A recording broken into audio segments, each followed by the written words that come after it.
Welcome to WP Coffee Talk with your podcast barista, Michelle Frechette. Special thanks to our amazing sponsors, Century Hosting, Expander Digital, GoWP, and WP Explorer.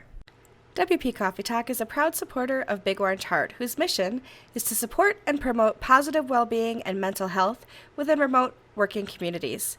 Please consider a donation to Big Orange Heart to continue to support this great mission.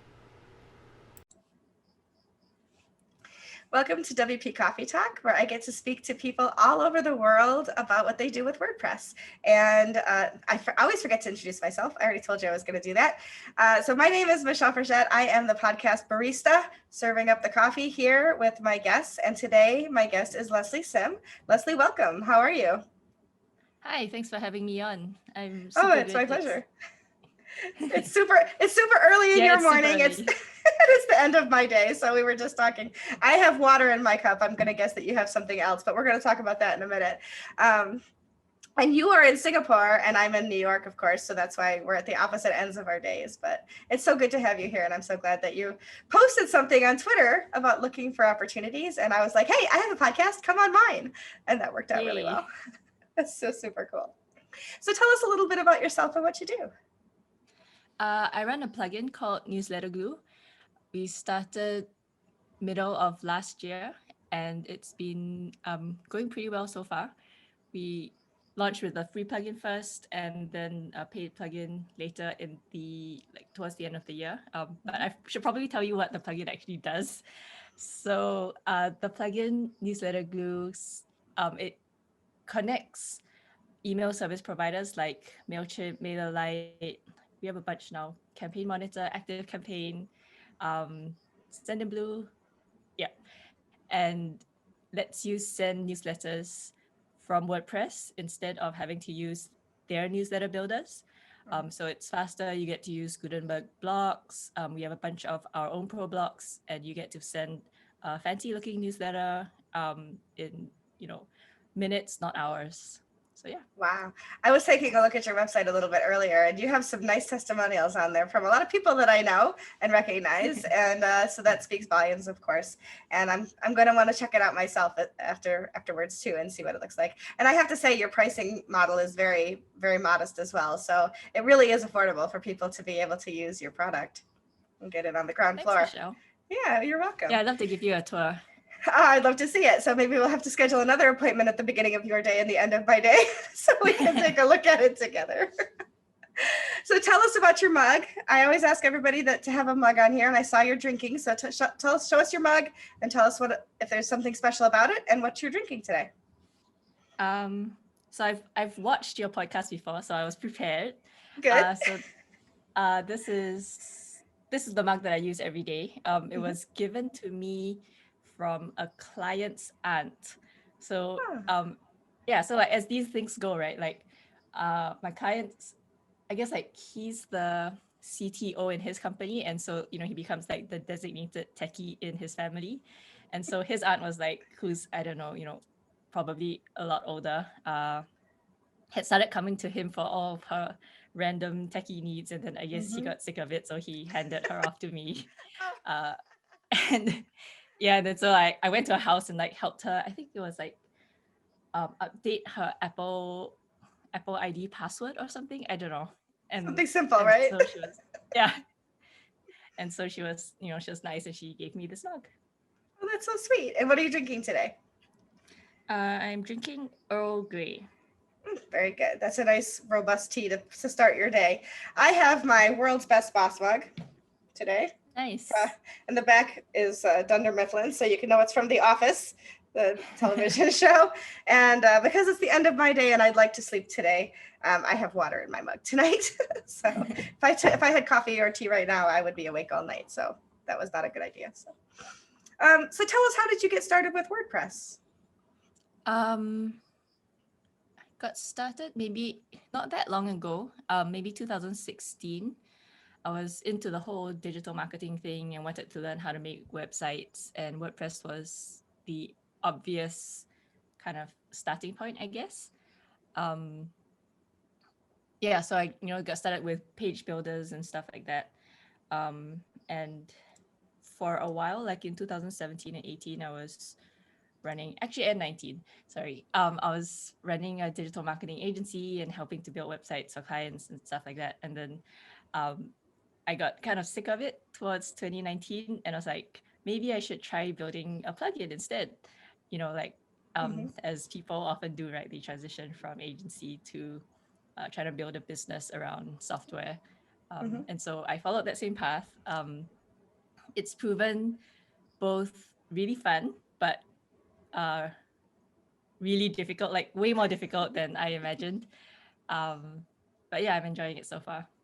That's awesome. Oh, And and go ahead. sorry, I just wanted to say, like, one of the coolest things was, so prior to actually starting the plugin, I'd never really been very tapped into the WordPress community.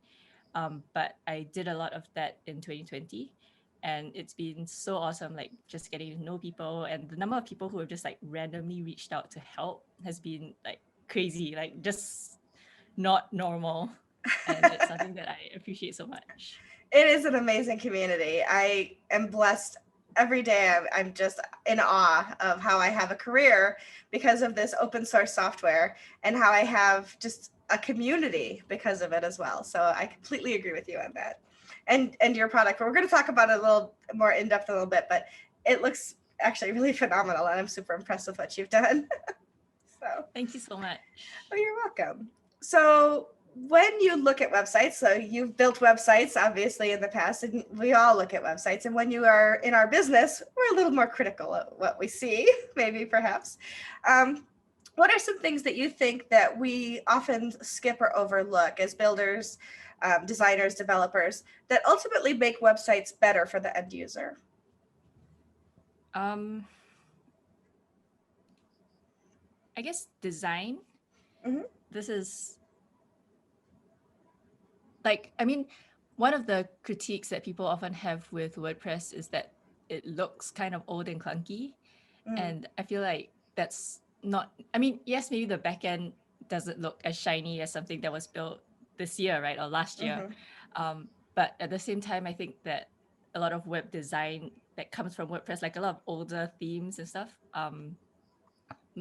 like also look old. And it's unfortunate, right? Because you can just download like a newer theme, or you can use like one of the default themes, right? Like 2020 or 2021, and like your website immediately looks so much nicer. Yeah, so I kind of wish that people would have like think more about the design of their websites. I guess like make it a bit cleaner, make it a bit easier to use. Yeah. Yeah, that makes sense.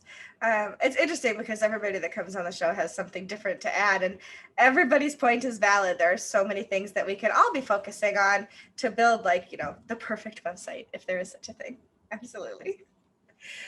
When you think back over the years that you've been working with WordPress, is there something that you wish you had known earlier in your WordPress career that you've learned since that you think, man, if I knew that earlier, my life would have been so much easier? I think I still don't know a lot. Like there's so many things that I should be doing that I just don't really bother. Like, I don't know, I feel like my WordPress security could be better. I could like put in more effort into backups and things like that. Yeah. Yeah, so I don't know. I think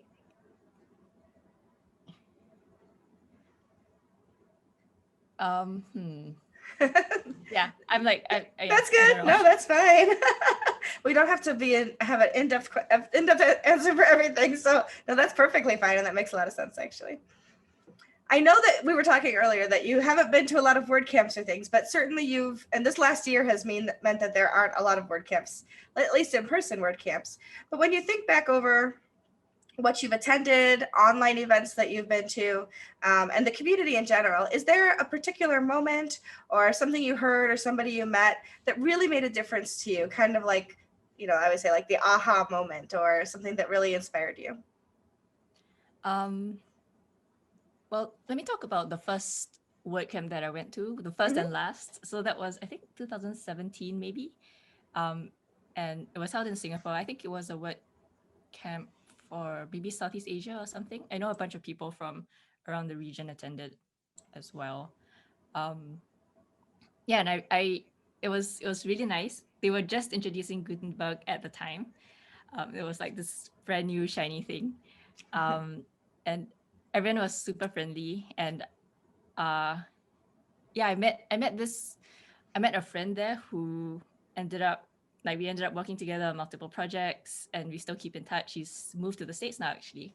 Hmm. Um, but yeah, it's just nice to be able to randomly meet people at a work camp and become Mhm. friends and start working together. And like prior to him moving, like we did so many jobs together and like so many different projects. And yeah, it's I guess that was nice.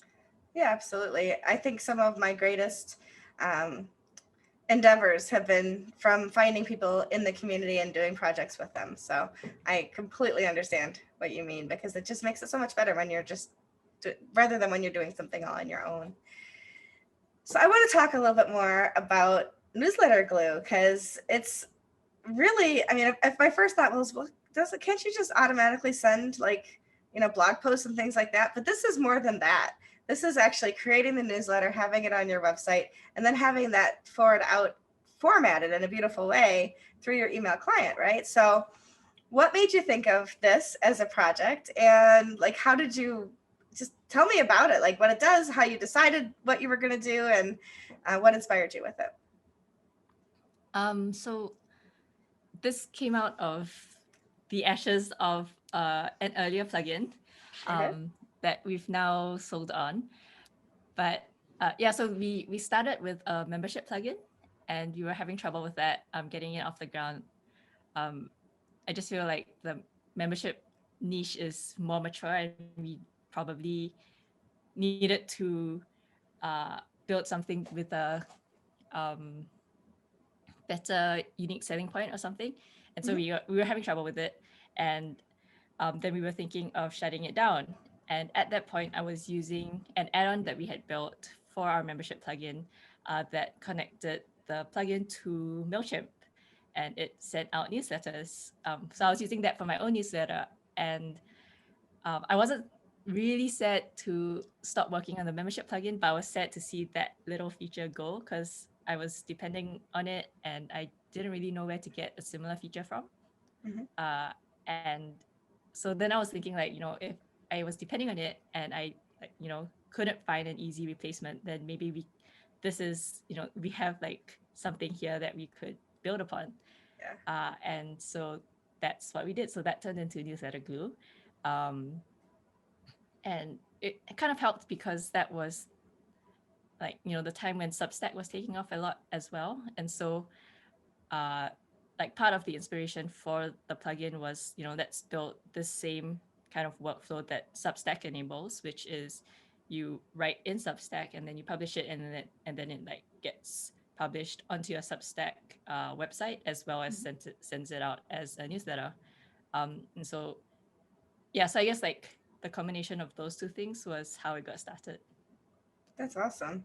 And how did you decide which, like, so Mailchimp was probably the first one you did. How did you decide, like, what do you add on, and which newsletter and email clients do you choose, and do you have to work with the newsletter client to make it work? Like, how does that process work?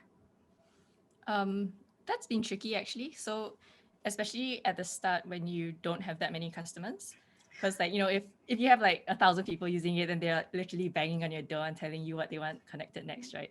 Hmm. But at the start when we don't have anybody, it's been a lot of like just like asking people on Twitter and asking in Slack groups and things like that, and just kind of I guess like adding your personal opinion. So like I really like MailerLite as well, and so we added that. And then someone in a Slack group said that Send in Blue was getting really popular in Germany because Hmm. of GDPR. I think they're like super good with that or something. So we added that next, and then now we've got this like running list over time, which is kind of nice. Like so now we're like slowly getting to the stage where people let us know what they want, and then we Hmm. try to connect it. Yeah, so that's on the customer side. And then on the email side, um, it relies heavily on who has the API endpoints. Hmm. So not everyone lets us connect to them the way that we would Right. like.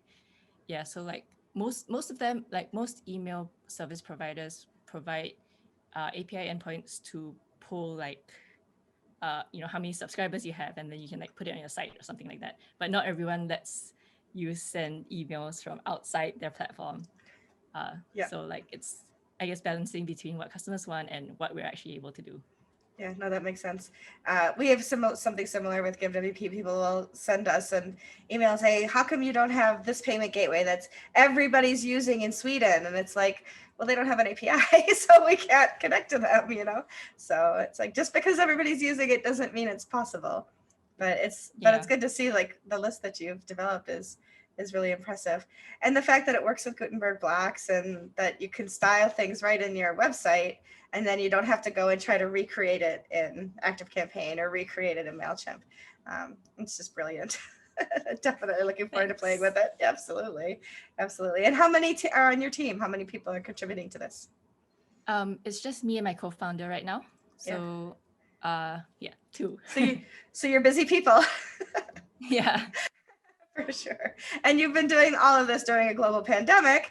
So that's been maybe a little extra pressure and things because everything has moved more online and people are looking for products like this. So maybe it was a good thing and a bad thing that the timing worked out the way it did. Obviously, a global pandemic is not a good thing. That's not what I'm saying. But the fact that that the timing worked out for you to have a product that really helped in a time like that was actually pretty awesome. So you said you launched with the free product first in the repository, and then now you have the premium product. So good for you. Fantastic. Is there anything else you want to tell us about it before we move on to the rest of our questions? Nope, I think I'm good. Okay, cool. I had a hiccup, so I muted myself and I almost forgot to unmute. It's cool. All right, so we're at the part of the interview where I call this my rapid fire questions. You can take as much time as you need to answer them. They aren't really all that rapid, but they're fun to answer. And I love that everybody, like I said before, everybody gets the same set of questions, but everybody has such different answers, and it makes things really interesting. So here we go. What are 2 or 3 must-have plugins that you recommend to someone building their own website? Ooh. I mean, Newsletter Glue, obviously, but the other ones. Probably Yoast and some kind of image optimization plugin. Yeah, so those would be the 2. And based on your earlier answer to another question, I would suggest a backup plugin as well. Yeah. Always I really need to get better at that. There's a whole bunch out there. I'm sure you'll find something. Did you have a mentor when you started with WordPress or at any point in your WordPress journey, whether it was WordPress or business, whether it was official or unofficial, somebody that you kind of looked up to, and who was it? So I actually connected with Christy Chirinos, who's been on your podcast. I love her. She's awesome. Yeah, so I connected with her really early on, and like we'd have calls and stuff, and she'd tell me all the things that I needed to know, and yeah, it's been super helpful. So I would say her, and just like people I've randomly met on Twitter, like it's. I was telling you earlier, like it's so bizarre how helpful people have been, and even like people on the GiveWP team, like Ben and Matt, have been super helpful for me. It's like like I don't know you people, but like you guys help me, and it's been great. It's a great community for sure, and it's easy to find people to kind of ask questions and look up to and learn from for sure. Who is somebody besides Christy, Matt, and Ben? So who is somebody that you admire in the WordPress community and why? Man, this is such a hard question. I know. I'm gonna add Matt Medeiros to the previous question. Okay. Because he's just like been also again like this amazing ball of fire help. Yes. And yeah, I like appreciate him so much as well. Someone I admire is probably Jack Kittering. I think he works at LearnDash maybe. He has like a bunch of his own plugins as well, and he spends so much of his time on Twitter helping people. And like I just got off a call with him like 1 or 2 days ago, and yeah, I don't know how he does it. Like he's, he has like a full-time job and he's managing like, I don't know, easily 5 or 6 of his own plugins, and they're doing well. They're not like random small plugins. Like he's trying to build them for money, and like they're profitable and stuff like that. And he spends time helping people, and so yeah, like Yeah, that's super cool. that's definitely a good person to admire. What's something that you'd still like to learn in WordPress, but that you haven't mastered yet? Backups. um, There's a theme to this episode. yeah, I mean, so like I have like iThemes and stuff like set up. I just like don't ever think about it or use it, or I it's understand. there somewhere. Yeah. So aside from backups, I've been enjoying learning more about support, like what you do every day. Hmm. Yeah, so like this is, prior to this I was working at an agency, so like client relationships is very different to giving customer support. um and like learning how do I talk about things, how do I, you know like ask for more information without being annoying, because like by the time someone gets to you they're already annoyed, right? Like they're not gonna get in Right, touch if they weren't. And so like how do I ask them for more information and like dig in without them being like, just solve my problem magically, don't like right. ask for all this information. And like Yeah. managing like at which point do I try to get um get access to their website, Hmm. versus just trying to help from afar, which is always really hard. But at the same time Sure. you don't want to go in and break things, and all of that kind of Yeah. stuff has been really tricky. We had somebody asking me today, he was having difficulty updating our plugins. They wouldn't update. And he'd been given instructions on how to download and replace them, right? But they wouldn't update on his site. And so, he said that's not doable. That's taking too much time. I need this to be fixed. And I said, well, I'd be happy to meet on a Zoom call and take a look with you and see if I can spot what's going on. Or you can give us credentials to be able to log into the site, and our support team will take a look for you. And he replied back with screenshots, and I was like, what part of what I told you I needed to help you is send me pictures of your website, So I replied again. I said, unfortunately, I won't be able to troubleshoot it from those screenshots. We really do need to be able to take a look. And then he responded accordingly. But I was like, we could have solved this a lot sooner if you'd actually like given us what we need to do that. But sometimes you just have to keep that smile on your face. I was telling you there was another gentleman today who told me that's a good girl in a meeting. Yeah. And I was just like, hold it together, Michelle, hold it together, because that's just like that's never okay. But yeah, so sometimes it's not so easy. But for the most part, people are very delightful, and when they know that you want to help them, they want to help you back so that you can help them and be successful. So hang in there, it's gonna be okay. Thanks. Of course. What's one of the biggest mistakes you've ever made in WordPress, and what did you learn from it? Download downloading buying a theme from Envato. It's not, I mean, it's not them, but it's more just like there's so many, I don't know, there must be a million themes on there, and it's so hard to know which are good and which aren't. And Mm-hmm. I thought that I was downloading one that was good, because you only look at screenshots, like not many of Mm-hmm. them let you like try for free or use like a demo site to log in Right. and like test it out. um, and I used it for a client.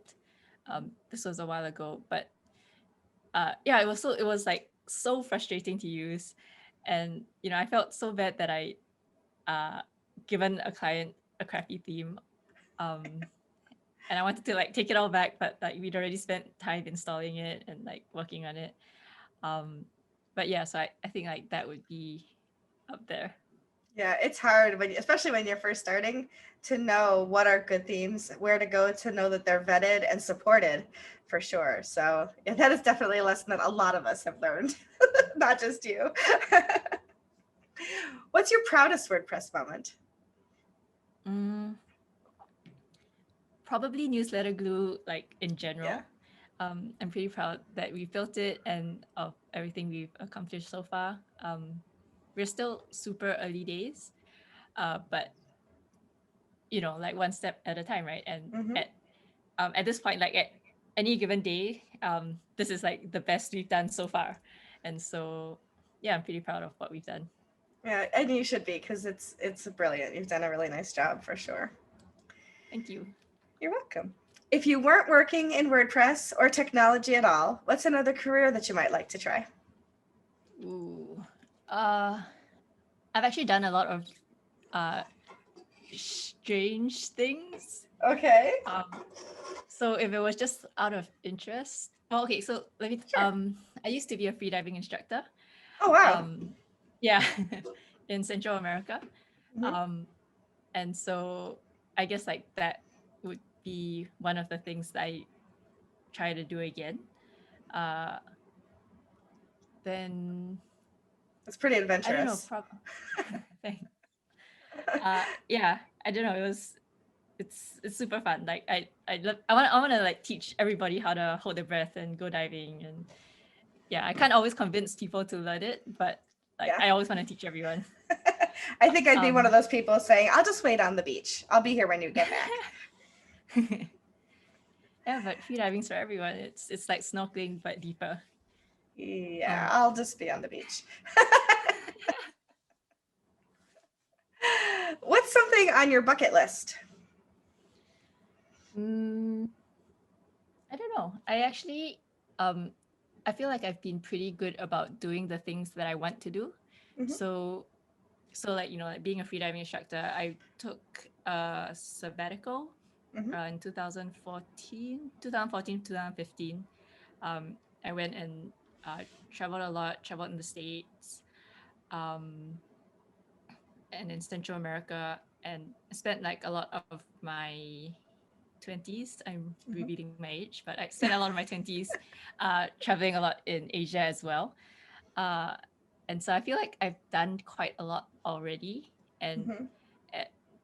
um, yeah, and like even just like the luxury of being able to be like, I've like run my agency for a while, which I've enjoyed, and I want to move into plugins and try that. Like I feel like even that's a luxury, and so I feel like I've been kind of just doing what I enjoy like all this while. So That's I don't wonderful. super have a bucket list. I guess I just try to do it straight away. I love it. That's awesome. Things on my bucket list are things that I can't just do, like things that I have to find a way to accomplish. Like I want to give a TED talk. And you can't just go, I'm going to hop on a plane and give a TED talk. I wanted to write a book, so I made it a point to write a book. So those are kinds of things that I've worked on. Still haven't done the TED talk thing, but I've crossed a lot of things off my list too, just because, yeah, there's no time like the present, right? Let's get stuff done. If you want to do it, find a way to make it happen. That's great.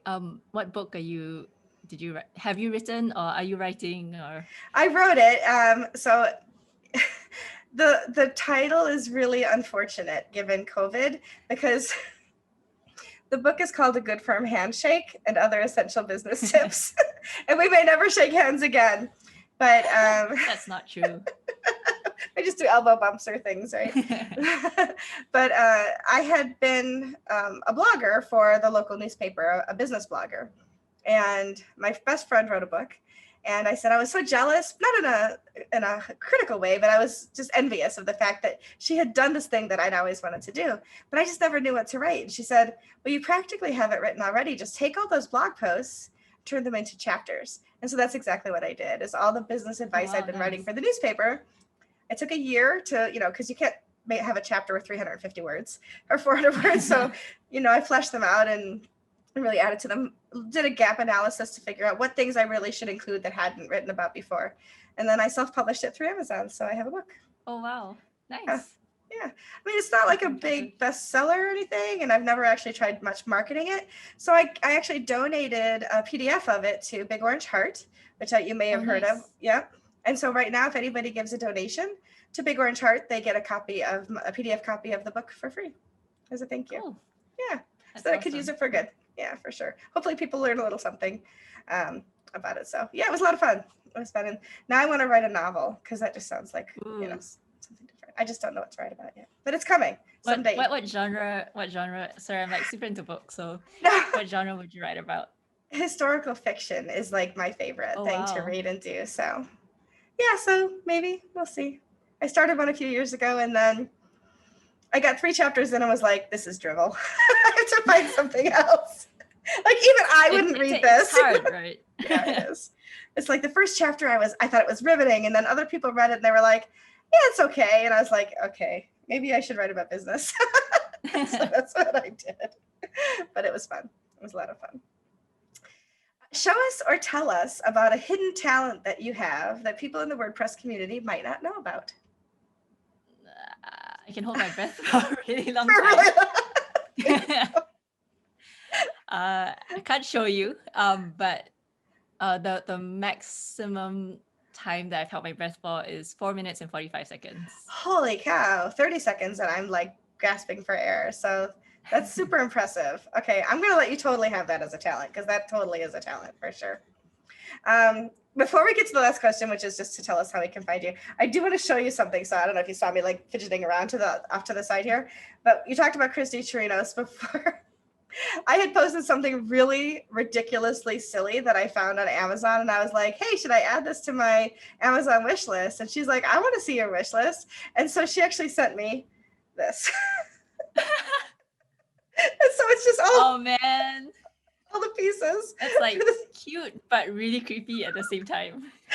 Exactly. So if you're listening and you're not seeing, it's the squirrel hands and a squirrel head that fit over your fingers and make like a little puppet, and your hand is the body, and it's super creepy, but it's so much fun. And sometimes I'll just do like this to my coworkers and freak them out. So that was Christy surprising me for Christmas, and that's just the awesome person that she is. Is there anything else you want to share with us today before we get your details? No. That awesome. was super fun. Yeah, it was great to have you. It was so much fun to meet you, and we've been following each other on Twitter. Now it's nice to actually meet you, face to face, halfway around the world, which is always, I just love technology and how it allows us to do that for sure. So tell us how we find you. So I think it's newsletterglue.com, right? That's your website. Yep. Okay. And where do we find you on Twitter and wherever else you want to let us know? It's Newsletter Glue on Twitter as well. You can find me personally at Lesley_pizza on Twitter. So LESLEY _pizza, PIZZA. And I'm Lesley Pizza like everywhere else as well. So I think my website is leslie.pizza. So if you Google Lesley Pizza, I'm gonna come up. So you like pizza, and I saw on your website that you also like Frisbee. So there's like so you're still a college kid, basically. It's okay. I like pizza too. So I don't play Frisbee. I just turn it over and use it like a plate to hold on my pizza. That works. That works too, right? Well, it's been a pleasure to meet you. I'm so grateful that you were here. And I'm definitely going to be checking out Newsletter Glue and look forward to playing with it and learning a little bit more. So thanks for being here today. Thanks for having me, Michelle. It's my pleasure. Had a lot of fun being here. I'm so glad. You made me laugh. My face hurts a little bit from smiling so much. So definitely a successful interview. So thank you so much. And until next time, we'll see everybody on the next episode.